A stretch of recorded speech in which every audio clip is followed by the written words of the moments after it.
Hare Krishna. Hare Krishna, everyone. Nice to see you again. So we're going to continue our reading from the Srimad Bhagavatam. Where are we at?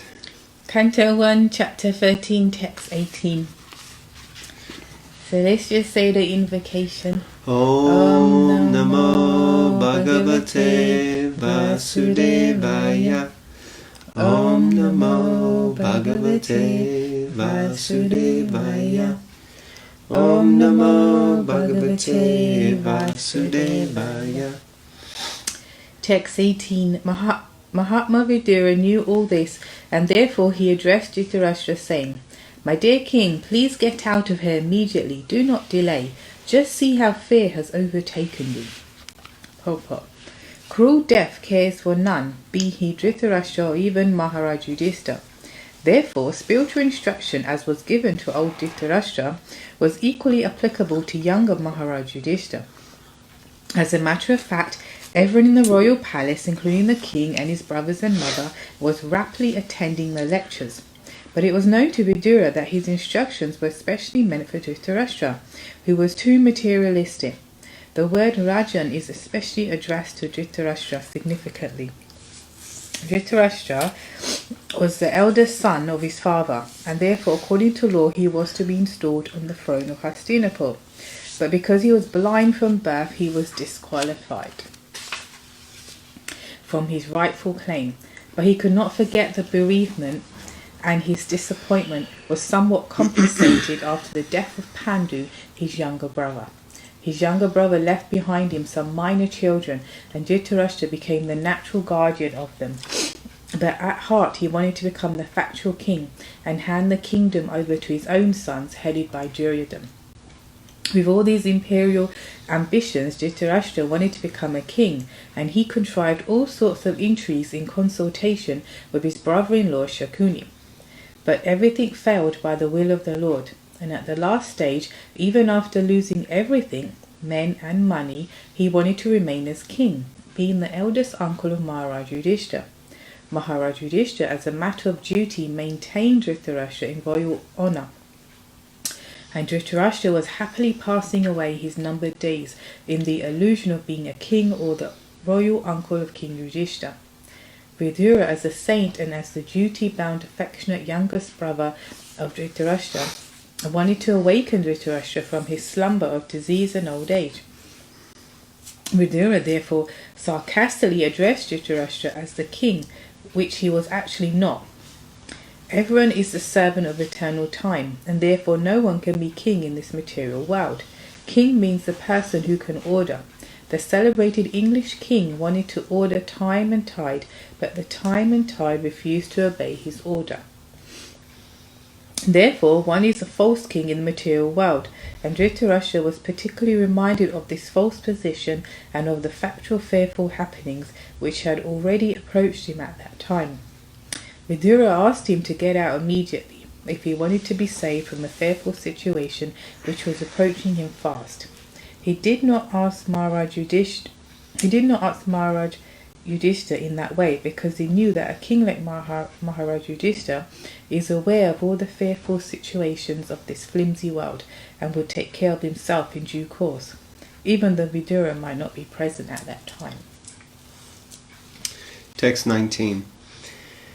This frightful situation can be remedied. Cannot be remedied by any person in this material world. My Lord, it is the Supreme Personality of Godhead, as eternal time, Kala, that has approached us all. Purport. There is no superior power which can check the cruel hands of death. No one wants to die, however acute the source of bodily sufferings may be. Even in the days of so-called scientific advancement of knowledge, there is no remedial measure either for old age or for death. Old age is notice of the arrival of death served by cruel time, and no one can refuse to accept it. Either summon, calls, or the supreme judgment of eternal time. This is explained before Dhritarashtra because he might ask Vidura to find out some remedial measure for the imminent fearful situation, as he has ordered many times before. Before ordering, however, Vidura informed Dhritarashtra, and there was no remedial measure by anyone or from any source in this material world. And because there is no such thing in the material world, death is identical with the Supreme Personality of Godhead, as it is said by the Lord himself in Bhagavad Gita 10:34. Death cannot be checked by anyone or from any source within this material world. Hiranyakashipu wanted to be immortal and underwent a severe type of penance by which the whole universe trembled, and Brahma himself approached him to dissuade Hiranyakashipu from such a severe type of penance. Hiranyakashipu asked Brahma to award him the blessings of immortality, but Brahma said that he himself was subject to death, even in the topmost planet. So how could he award him the benediction of immortality? So there is death even in the topmost planet of this universe, and what to speak of other planets, which are far, far inferior in quality to Brahmaloka, the residing planet of Brahma. Wherever there is the influence of eternal time, there is this set of tribulations, namely birth, disease, old age, and death, and all of them are invincible. Text number 20.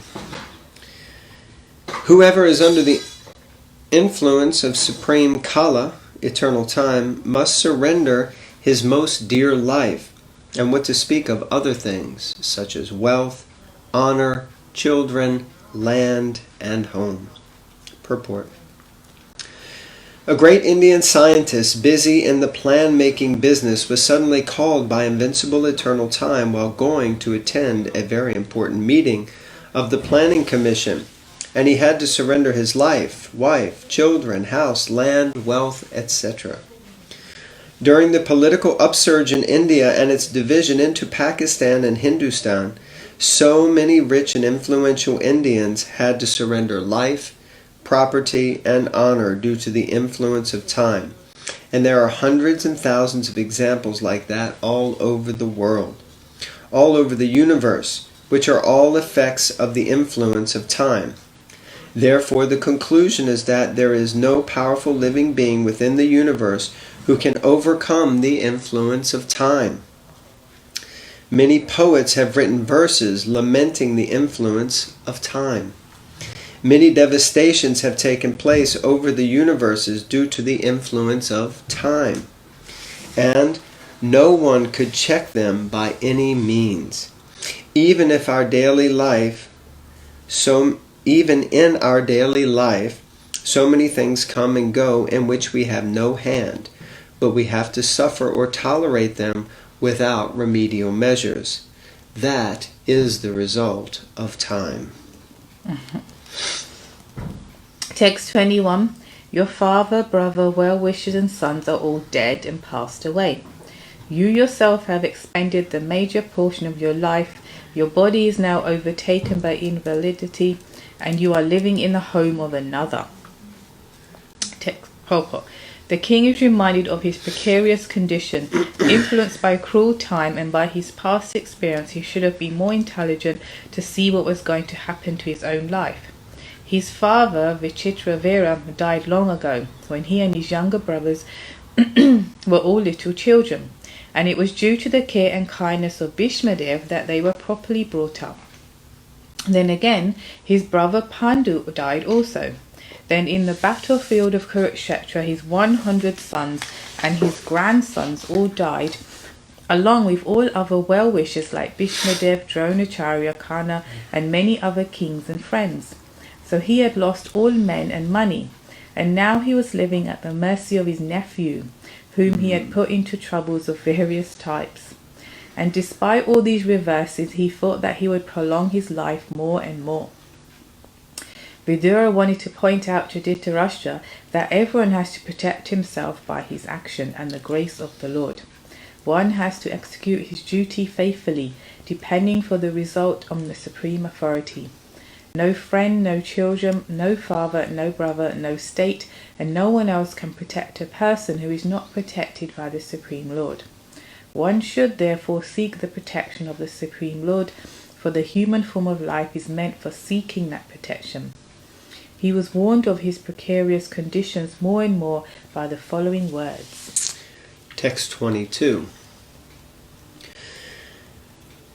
You have been blind from your very birth, and recently you have become hard of hearing. Your memory is shortened, and your intelligence is disturbed. Your teeth are loose, your liver is defective, and you are coughing up mucus.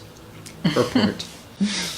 The symptoms of old age which had already developed in Dhritarashtra were all one after another pointed out to him as warning that death was nearing very quickly, and still he was foolishly carefree about his future.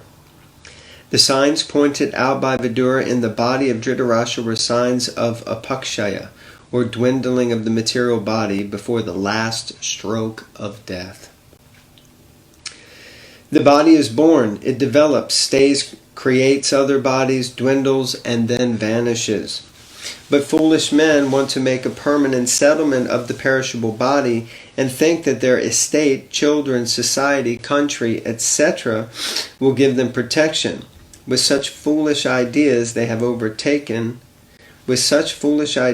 become overtaken by such temporary engagements, and forget altogether that they must give up this temporary body and take a new one, again, to arrange for another term of society, friendship, and love, again to perish ultimately. They forget their permanent identity and become foolishly active for the impermanent occupations, forgetting altogether their prime duty. Saints and sages like Vidura approach such foolish men to awaken them to their real situation. But they take such sadhus and saints as parasites of society.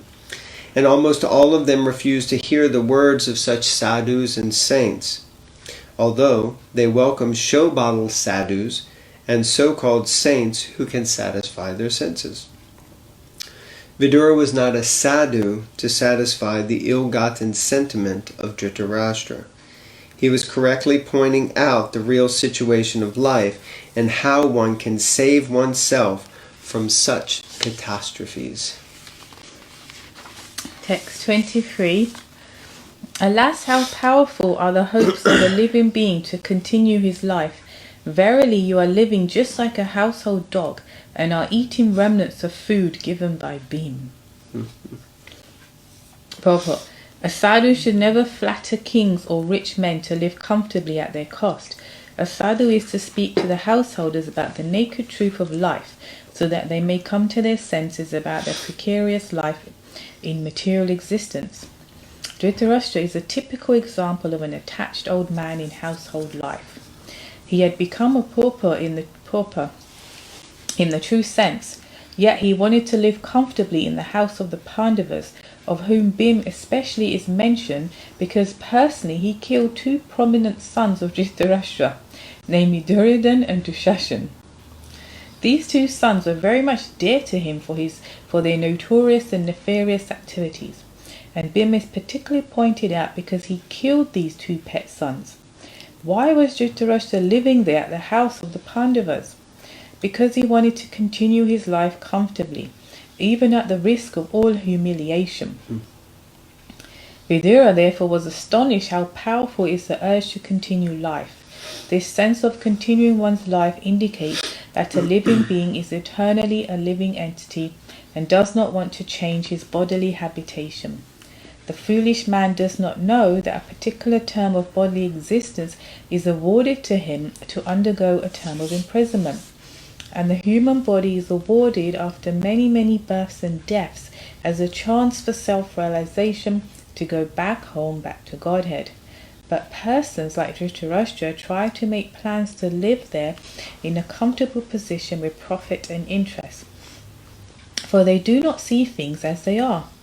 Dhritarashtra is blind and continues to hope to live comfortably in the midst of all kinds of reverses of life. A sadhu like Vidura is meant to awaken such blind persons and thus help them go back to Godhead, where life is eternal. Once going there, no one wants to come back to this material world of miseries. We can just imagine how responsible a task is entrusted to a sadhu like Mahatma Vidura. Text 24. There is no need to live a degraded life and subsist on the charity of those whom you tried to kill by arson and poisoning. You also insulted their married wife and usurped their kingdom and wealth. Purport. The system of Varnashram religion sets aside a part of one's life completely for the purpose of self-realization and attainment of salvation in the human form of life. That is a routine division of life, but persons like Dhritarashtra, even at their weary, ripened age, want to stay home, even in a degraded condition of accepting charity from enemies. Vidura wanted to point this out and impressed upon him that it was better to die like his sons than accept such humiliating charity. 5,000 years ago, there was one Dhritarashtra, but at the present moment, there are Dhritarashtras in every home. Politicians especially do not retire from political activities unless they are dragged by the cruel hand of death or killed by some opposing element. To stick to family life to the end of one's human life is the grossest type of degradation. And there is an absolute need for the Viduras to educate such Dhritarashtras even at the present moment. Text 25. Despite your unwillingness to die and your desire to live even at the cost of honor and prestige, your miserly body will certainly dwindle and deteriorate like an old garment. Purport. The words Kripa Nashya Jivisho are significant. There are two classes of men. One is called a Kripana and the other is called the Brahmana. The Kripana or the miserly man has no estimation of his material body, but the Brahmana has a true estimation of himself and the material body. The Kripana, having a wrong estimation of his material body, wants to enjoy sense gratification with his utmost strength, and even in old age he wants to become a young man by medical treatment or otherwise. Dhritarashtra is addressed herein as a Kripana.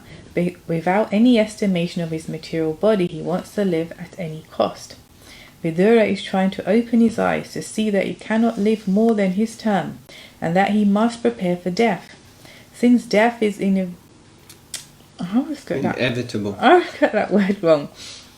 Since death is inevitable, why should he accept such a humiliated position for living?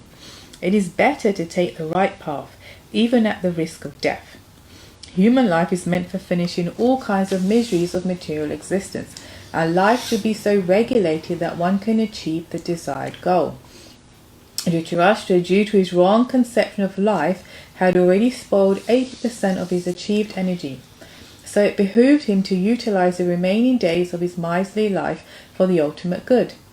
Such a life is called miserly because one cannot properly utilize the assets of the human form of life. Only by good luck does such a miserly man meet a self-realized soul like Vidura, and by his instruction gets rid of the missions of material existence. Good luck. Text 26. He is called undisturbed who goes to an unknown remote place and free from all obligations quits his material body when it has become useless. Purport. Narottam Das Thakur, a great devotee and acharya of the Gaudiya Vaishnava sect, has sung, "My Lord, I have simply wasted my life. Having obtained the human body, I have neglected to worship your lordship, and therefore I have willingly drunk poison." In other words, the human body is especially meant for cultivating knowledge of devotional service to the Lord, without which life becomes full of anxieties and miserable conditions. Therefore, one who has spoiled his life without such cultural activities is advised to leave home without knowledge of friends and relatives, and being thus freed from all obligations of family, society, country, etc., give up the body at some unknown destination so that others may not know where and how he has met his death. Pretty heavy. Dhira means one who is not disturbed, even when there is sufficient provocation. One cannot give up a comfortable family life due to his affectionate relation with wife and children. Self-realization is obstructed by such undue affection for family, and if anyone is at all able to forget such a relation, he is called undisturbed or dhira. This is, however, the path of renunciation based on a frustrated life.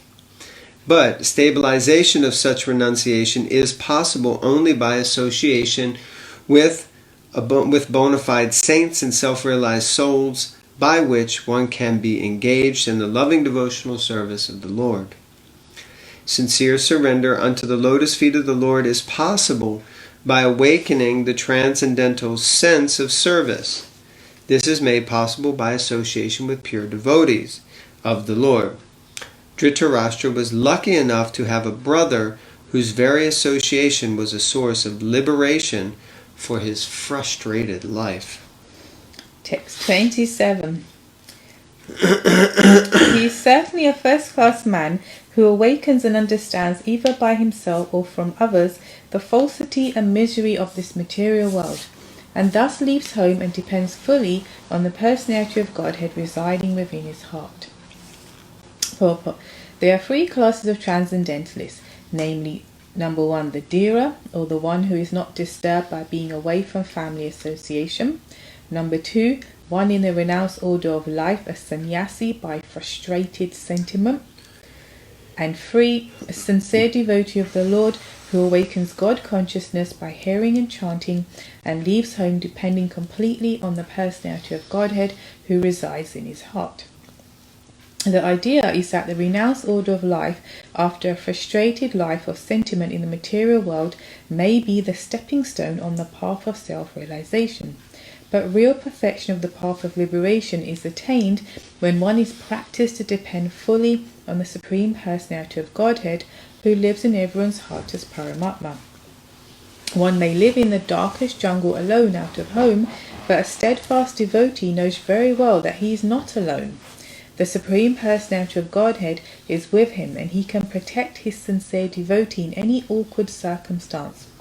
One should therefore practice devotional service at home, hearing and chanting the holy name, quality form, pastimes, entourage, etc., in association with pure devotees, and this practice will help one awaken God consciousness in proportion to one's sincerity of purpose. One who desires material benefit by such devotional activities can never depend on the Supreme Personality of Godhead, although he sits in everyone's heart. Nor does the Lord give any direction to persons who worship him for material gain. Such materialistic devotees may be blessed by the Lord with material benefits, but they cannot reach the stage of the first-class human being as above mentioned. There are many examples of such sincere devotees in the history of the world, especially in India, and they are our guides on the path of self-realization. Mahatma Vidura is one such great devotee of the Lord, and we should all try to follow in his lotus footsteps for self-realization. Text 28. Please, therefore, leave for the north immediately, without letting your relatives know, for soon that time will approach which will diminish the good qualities of men. Purport. One can compensate for a life of frustration by becoming a dhira, or leaving home for good without communicating with relatives, and Vidura advised his eldest brother to adopt this way without delay, because very quickly the age of Kali is approaching. A conditioned soul is already degraded by the material association, and still in the Kali Yuga the good qualities of a man will deteriorate to the lowest standard. He was advised to leave home before Kali Yuga approached, because the atmosphere which was created by Vidura, his valuable instructions on the facts of life, would fade away due to the influence of the age which was fast approaching. To become Narottama, or a first-class human being, depending completely on the Supreme Personality of Godhead, is not possible for any ordinary man. It is stated in the Bhagavad Gita 7:28 that a person who is completely relieved of all taints of sinful acts can alone depend on the Supreme Lord Shri Krishna, the Personality of Godhead. Dhritarashtra was advised by Vidura at least to become a dhira in the beginning, if it were impossible for him to become a sannyasi or a narottama. Persistently endeavoring on the line of self-realization helps a person to rise to the conditions of a narottam from the stage of a dhira. The dhira stage is attained after prolonged practice of the yoga system, but by the grace of Vidura one can attain the stage immediately, simply by willing to adopt the means of the dhira stage, which is the preparatory stage for sannyas. The sannyas stage is the preparatory stage of Paramahamsa, or the first grade devotee of the Lord. Text 29. Thus Maharaj Dhritarashtra, the scion of the family of Ajamedha, firmly convinced by introspective knowledge, prajna, broke at once the strong network of familial affection by his resolute determination. Thus he immediately left home to set out on the path of liberation as directed by his younger brother Vidura. Prabhupada. Lord Sri Chaitanya Mahaprabhu, the great preacher of the principles of Srimad Bhagavatam, has stressed the importance of association with sadhus, pure devotees of the Lord. He said that even by a moment's association with a pure devotee, one can achieve all perfection. We are not ashamed to admit that this fact was experienced in our practical life. Were we not favoured by His Divine Grace Srimad Bhaktivedanta Swami Prabhupada Maharaj by our first meeting for a few minutes only, it would have been impossible for us to accept this mighty task of describing Srimad Bhagavatam in English. Jai Prabhupada. Without seeing him at the opportune moment, we could have become a very great business magnate, but never would have been able to walk the path of liberation and be engaged in the factual service of the Lord under instructions of His Divine Grace. And here is another practical example by the action of Vidura's association with Dhritarashtra. Maharaj Dhritarashtra was tightly bound in a network of material affinities related to politics, economy, and family attachment, and he did everything in his power to achieve so-called success in his planned projects. But he was frustrated from the beginning to the end, so far as material activities were concerned. And yet, despite his life of failure, he achieved the greatest of all success in self-realization by the forceful instructions of a pure devotee of the Lord, who is the typical emblem of a sadhu. The scriptures enjoin, therefore, that one should associate with sadhus only, rejecting all other kinds of association, and by doing so one will have ample opportunity to hear the sadhus who can cut to pieces the bonds of illusory affection in the material world. It is a fact that the material world is a great illusion, because everything appears to be a tangible reality, but at the next moment evaporates like the dashing foam of the sea or a cloud in the sky. A cloud in the sky undoubtedly appears to be a reality because it rains, and due to rain so many temporary green things appear. But in the ultimate issue everything disappears, namely the cloud, rain, and green vegetation, all in due course. But the sky remains, and the varieties of sky or luminaries also remain forever. Similarly, the absolute truth, which is compared to the sky, remains eternally, and the temporary cloud-like illusion comes and goes away. Foolish living beings are attracted by the temporary cloud, but intelligent men are more concerned with the eternal sky with all its variegatedness. Very nice. Yeah, stop there. Okay, so we'll conclude there. Thank you very much. Nice to have you watching along with us. Hare Krishna. Hare Krishna. Jai Ho.